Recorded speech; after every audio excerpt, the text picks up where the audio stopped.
Hi everyone, this is Ronel from Tikaw Hub at welcome po sa aking channel. Ayan, ang topic po natin para sa video na to ay paano nga ba kung na-hold ang ating GCash account? Kagaya po ng nangyari dito sa aking account. Pagkalagay ko po ng aking MPIN ay may lumabas po na your account is on hold. Okay, kung same scenario po tayo, sundan nyo lang po ang video na to para po ma-reactivate ang ating GCash account. Okay? So, talakayin din po natin kung bakit nagkaganito ang ating GCash account and then kung paano po ito mariresolve. Okay? So, first step natin ay itap natin itong Get Help. Ayan, nandito na po tayo. So, ito po yung mga reason kung bakit po nahuhold or nadi-deactivate ang ating GCash account. Una po ay ang inactivity. Ibig sabihin po, tayo ay nag-create ng GCash account tapos hindi natin binerify sa loob ng isang taon. Pangalawa, invalid information. Tayo naman po ay nag-create ng GCash account tapos nag-attempt tayo na i-verify ito pero maling ID yung sinubmit natin. Kumbaga, yung ID na pre-provide natin sa GCash ay hindi tugma sa credentials na create natin sa ating GCash account. Pangatlo po ay illegal use. Ito naman po ay kapag na-involve ang ating GCash account sa mga fraudulent or scam activity, resulting to the activation ng ating GCash account. Pang-apat, legal orders. Ito naman po ay kapag ang isang government agency ay nag-request sa GCash na i-take down ang iyong GCash account, ang mangyayari po ay susundin po ni GCash yon. Kuwari po ang NBI nag-request sa GCash na i-take down ang iyong GCash account. Susundin po yun ni GCash resulting to the activation ng iyong account. Okay? And then panghuli ay ang inactive wallet. So dito naman po, tayo ay nag-create ng GCash account and then verified yung ating GCash account pero hindi natin nilagyan ng balance ang ating GCash wallet sa loob ng 6 months. So, possible po na ma-hold ang ating GCash account kaya mas maigi po na maglagay tayo ng maintaining balance kahit piso para maiwasan po na ma-hold or ma-deactivate ang ating GCash account. Okay? So, ngayon, paano tayo mag-a-appeal sa GCash para mabalik ang ating GCash account? So, may tatlong uri po kung paano natin o paano ninonotice ni GCash na deactivated ang account ng isang user. So, una po is yung via email.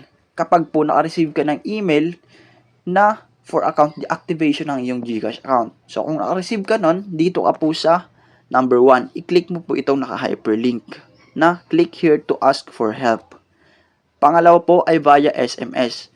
Kung ikaw po ay naka-receive ng text from GCash na ang iyong GCash account ay for routine verification, ito po yung itap mo. Click here to submit. Okay?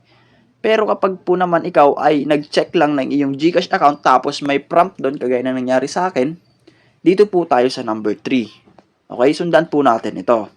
Ang ipoprovide lang po natin ay etong 2 valid government issued IDs, a selfie with IDs, and a screenshot of our phone or SIM settings sa ating cellphone.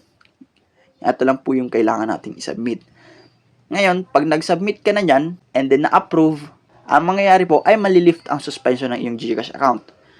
Pero, kapag po ikaw ay nag-attempt sa iyong GCash account at hindi pa rin na-open, ganito po ang gawin natin. Balik po tayo sa number 1. Same po sa nangyari sa account ko. Okay na daw yung issue ng aking account pero hindi pa rin ako makalagin. So may lumalabas pa rin na prompt na nakahold pa rin ang GCash account. Ang ginawa ko po is bumalik ako dito sa number 1 tapos clinic ko ito. Nag-resubmit po ako. So dalawang appeal po yung ginawa ko. Eto po. Fill upan po natin to. Una po is your email address. Ang ilalagay mo po dito na email address ay yung accessible. Huwag mo pong ilagay yung email address mo na hindi mo na-open. Kasi dito po si GCash magsisend ng mga details na kailangan pa nating isubmit. Dito rin po si GCash magsisend ng tinatawag na ticket number for monitoring ng ating request. Pangalawa, GCash registered full name. Lagay mo po dito ang iyong full name. Okay? Next is yung mobile number. Dito sa mobile number, GCash registered mobile number po yung ilagay natin. Date of birth po, sundan lang po natin yung format sa baba. Yung year, month, and day. Next po natin is what was the email registered to your old account. gawin natin, ilagay lang po natin yung email na ginamit natin sa pag-verify ng ating GCash account. Okay? Next natin is, i-check lang po natin itong checkbox dito. Ito lang po yung kailangan natin ditong i-upload. Valid ID and then selfie holding the valid ID. Okay? Ito lang po. Next is provide tayo dito. Ang gawin natin is pwede mo itong ilagay. Ayan. Pwedeng ganyan lang. Mas maigi na explain mo dito kung ano nangyari sa iyong GCash account. Okay?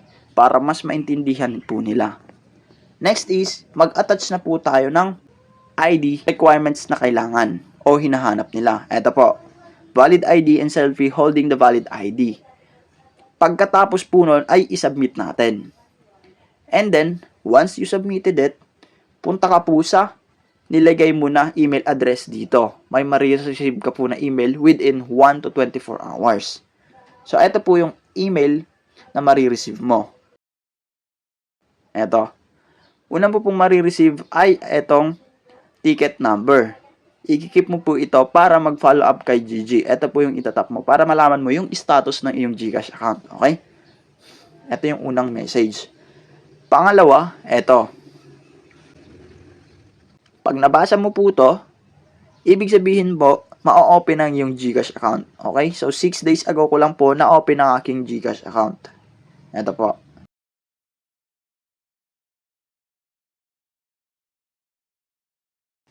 Ayan. So, okay na po siya.